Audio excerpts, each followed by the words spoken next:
Good evening, I'm Eugene Chan with Straight Talk. Our guest tonight is Mr. Hendrik Sin. He is co-founder and vice chairman of CMGE Technology Group Limited and founding partner of the China Prosperity Capital Fund, a leading venture capital firm with a primary focus on technology investment. He has also been an investment banker and has had over 12 years of entrepreneurship experience in the Greater Bay Area. We have invited Mr. Sin tonight to give us his perspective on Hong Kong taking the lead role in innovation and technology for the region. Welcome, Hendrik. Thank you for having me, Eugene. Right, President Xi has given Hong Kong the role of becoming an international innovation and technology hub under the 14th Five-Year Plan. At Straight Talk, we are planning a series on the innovation technology sector. Last week, we had Professor Wang Ganfei from the Chinese University. My good friend. And he talked on as an academia in the research and development. This week, we want to tap on your experience as a tech entrepreneur. KF told us that the previous government had invested over $150 billion into this sector, but some viewers, they don't feel the result as much as they like, saying that we are kind of having a slow progress for the last 25 years. What is your view on that statement? And actually, what is the current status of Hong Kong's innovation and technology sector? I think we are in a good position for a quantum leap, Eugene. I think Kerry administration has poured in 150 billion Hong Kong dollars, which is a big initiative, bigger than ever in the past in terms of the investment into innovation. You know very well we have very good universities in Hong Kong, right? Top 100, 5 of them. And we have 2 very good incubators, Science Park, Cyberport. And so I think we have the right ingredients. Now, government give more support into this sector. And I think with all these elements put into place, and also the central government policies also giving us the status or the hopes to become the international R&D innovation center, I think this is the very good goal. And at the same time, I think everyone is working towards it, government, private practices, and private monies. And I think all that with enough time given, I think the results will come out gradually. Right, I like the word you use, quantum leap. Yes. Meaning that things should happen in the foreseeable future.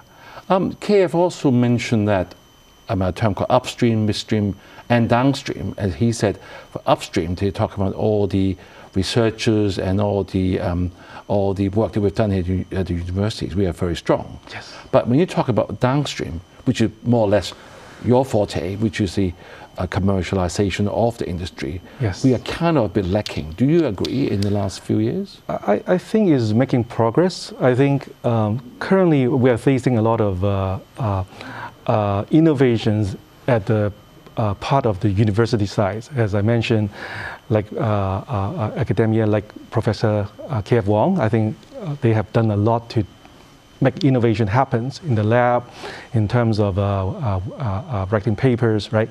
I think, but translating the technology into usable, applicable applications, products, services, it takes a bigger market to test it. I think Hong Kong, as part of the Greater Bay Area hub, I think we can make good use of these platform by testing in a bigger market. But I don't believe GBA or China is the only market, but maybe it is an easier, accessible market for us to test our prototypes, to test our thinking philosophies. So, you know our chief executive, Mr. John Lee. Yes. In his manifesto, he's also mentioned that he'd like to see the commercialization of all this technology transfer.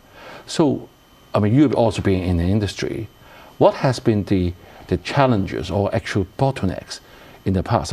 You have a very good experience in all this because you are the election committee member in the sector. You are also one of the director of Cyberport, not to mention a chairman of the Macro Fund Investment Committee. So you basically will have the pulse of what has happened. So why hasn't we done as well as we should in the last few years? I think we are heading to the right direction, Eugene. Yeah. As I see in Cyberport, so we have created 5 unicorns in the last few years. It's not overnight success. Actually, has been a lot of innovations and a lot of hard work to make that happen. Also, from government support, from private support. So I think in terms of the challenges we face, I think for startups, what I see is always peoples and money, right?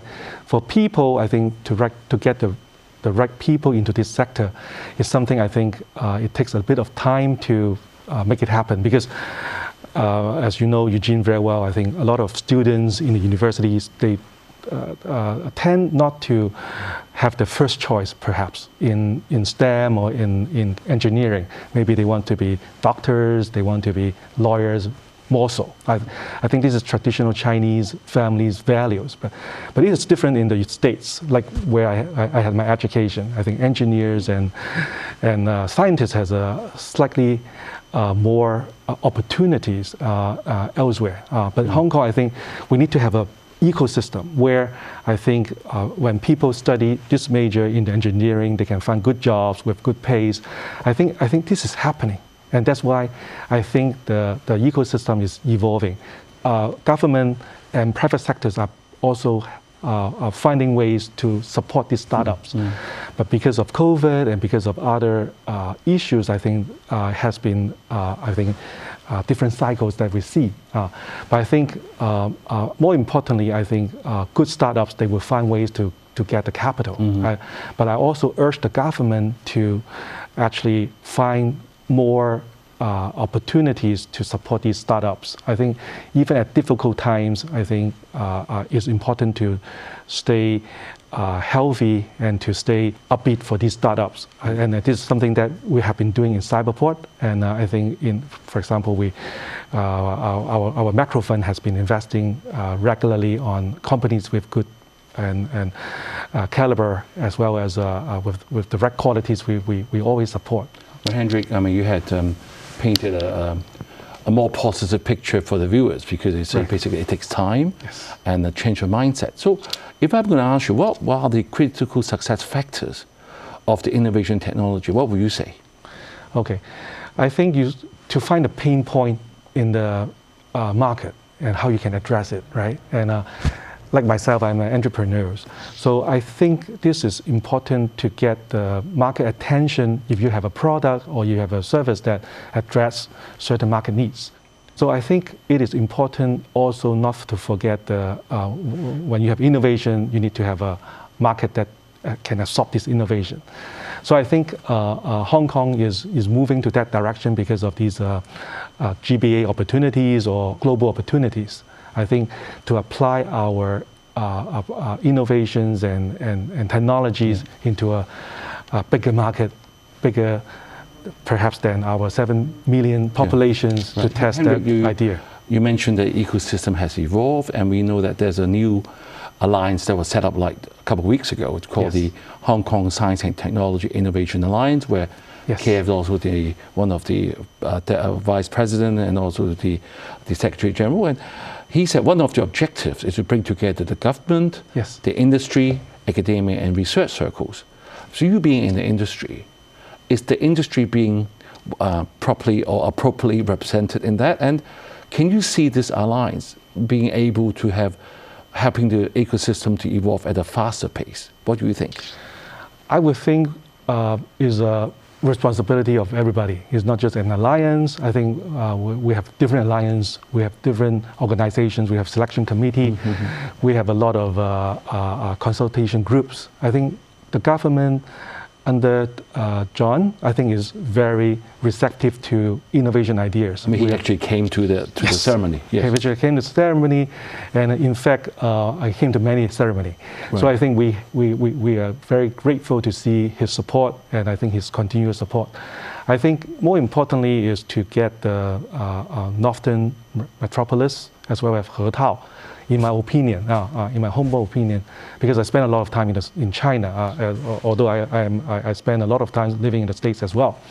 But I see GBA opportunities to be crucial in terms of our IT sector growth in the future. So I think to get all these great policies and ideas implemented so that we can have more access to a bigger market, but also with the right guidance and also all the supports to get our services. Yeah, Hendrik, before we promoted. go to a break, I want to ask you a quick question.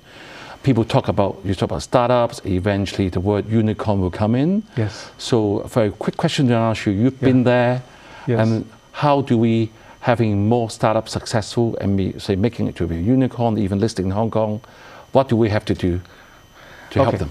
I think in terms of startups, I think is you need to give them the sort of the most important is, as I mentioned, peoples and money, right? I think supply of people, the right set of skills, I think is important, not only in Hong Kong, perhaps we can have overseas Chinese coming back with know-how and specialty to come back to do startups. And I think the capital is, I think Hong Kong needs to get more international funds and including mainland Chinese funds to come to Hong Kong to get all these startups also having access to this capital. Right. Okay. Hendrik, let's take a break and we will be right back. Welcome back. With us tonight is Mr. Hendrik Sin, and we have been talking about Hong Kong's leadership role in innovation and technology from his perspective as a tech entrepreneur and investor. So Hendrik, in the first part, as I said earlier, you used the word quantum leap, saying that the last government has invested with the money, and now with the people, with the ecosystem evolving, you think things is going to turn good in the next few years, which is very encouraging for the viewers, because Hong Kong, mainly as an international financial center, although being number 3rd, we need more industry to keep our city thriving. So one area we want to ask you is, I have to repeatedly say that issue is KF mentioned in last week that we have a difficulty of making commercialization of the actual technology transfer, as you just said earlier, same as in Mr. John Lee's manifesto.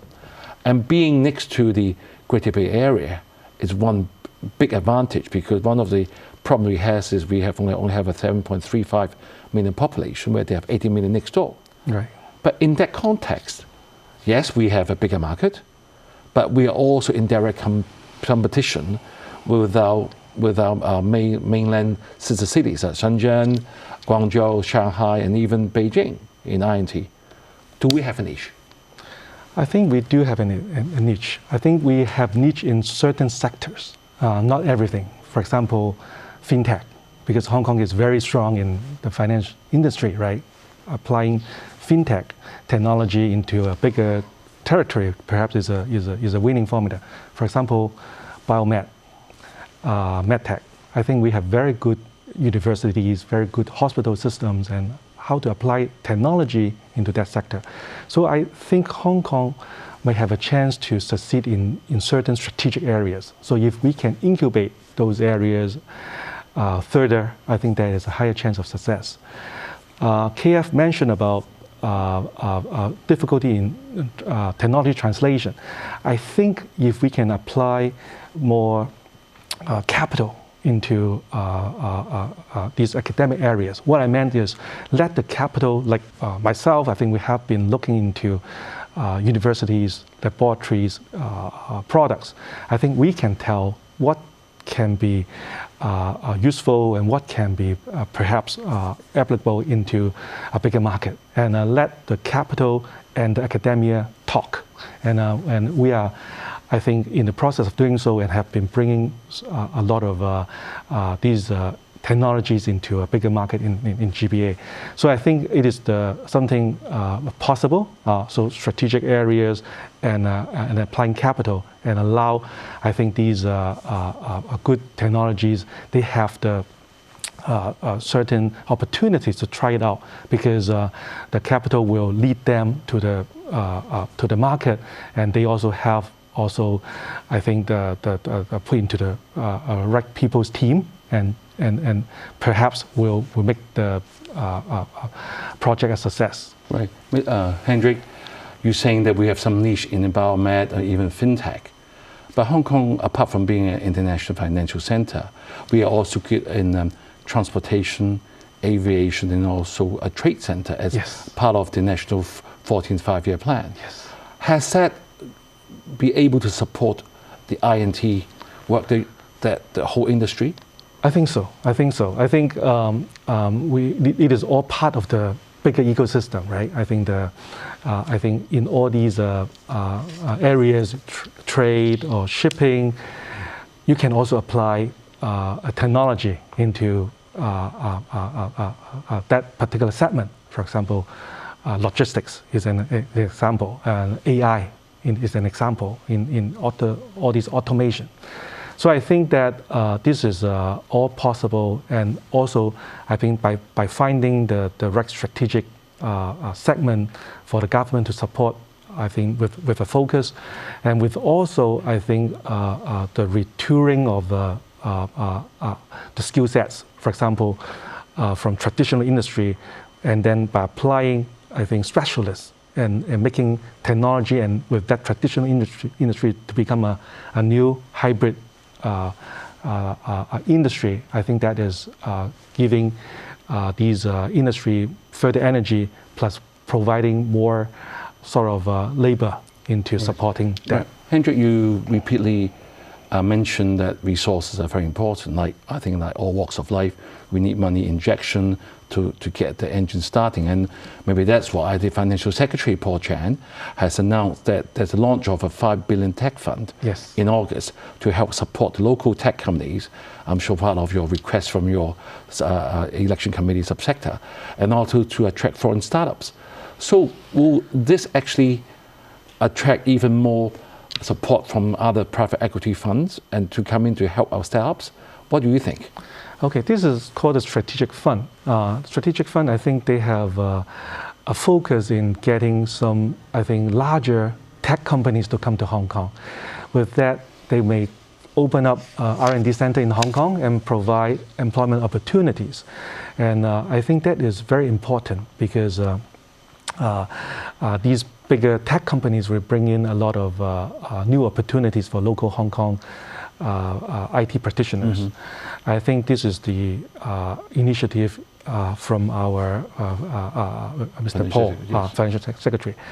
I think this is a couple with other funds, for example, Futures Fund and ITVF, that I think have different focus and investing into different stages of the IT sectors and startups.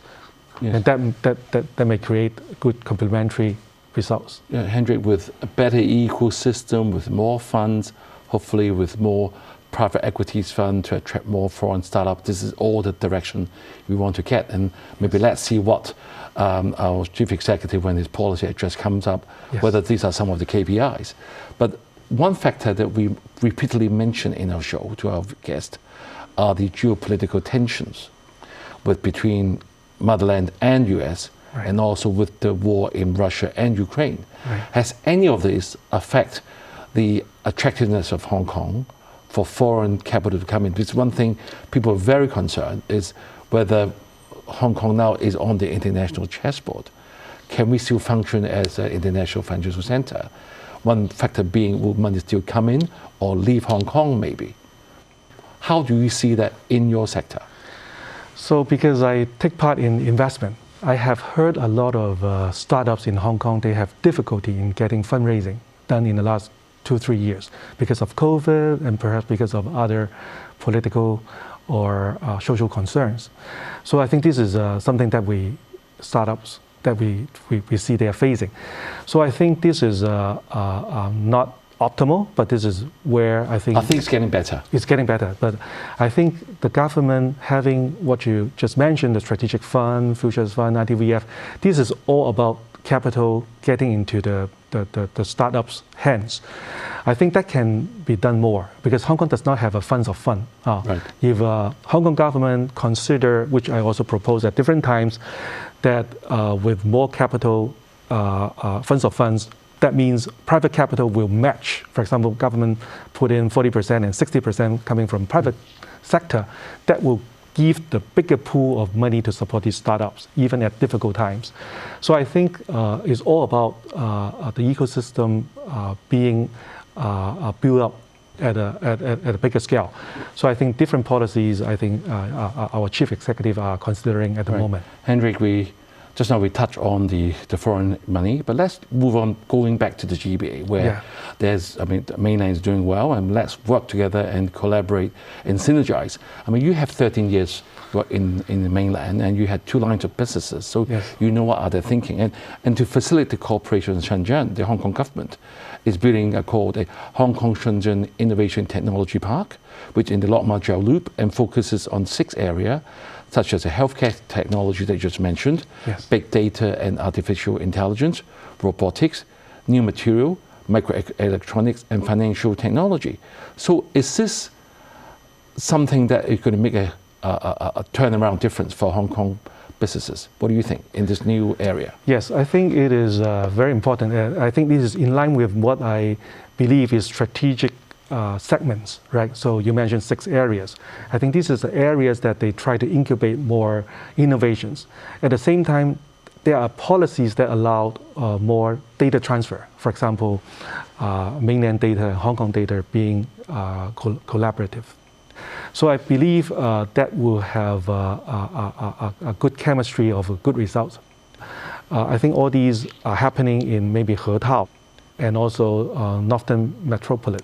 That means these are Hong Kong territory. That means I think we have the convenience, and we have all these not only supports from Hong Kong government and also PRC government.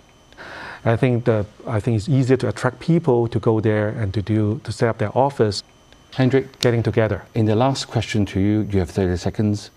You being many guests of our show have always been passionate about the youth development in Hong Kong. We want, President Xi has said the youth are an important pillar for Hong Kong. And you have been in different positions. You are president of the IPROA. You are also president of the Youth Council, Youth Development Commission. But you said earlier, our youth are more like the medical faculty specialty to want to specialize in. What will be your advice to the government to help our youth to go in this very exciting area of innovation technology, where you said is about to explode? What will you ask the government to do? In short, I think to promote some success stories. I think to promote some role models. I think to give, youth more the opportunity to see the future. By entering into this market, this is a good path, and this is something. Anything else apart from role models?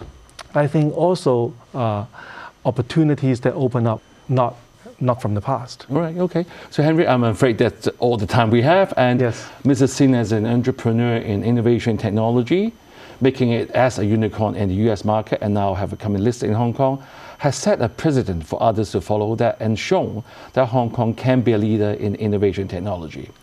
Have a good week, stay healthy, and good night.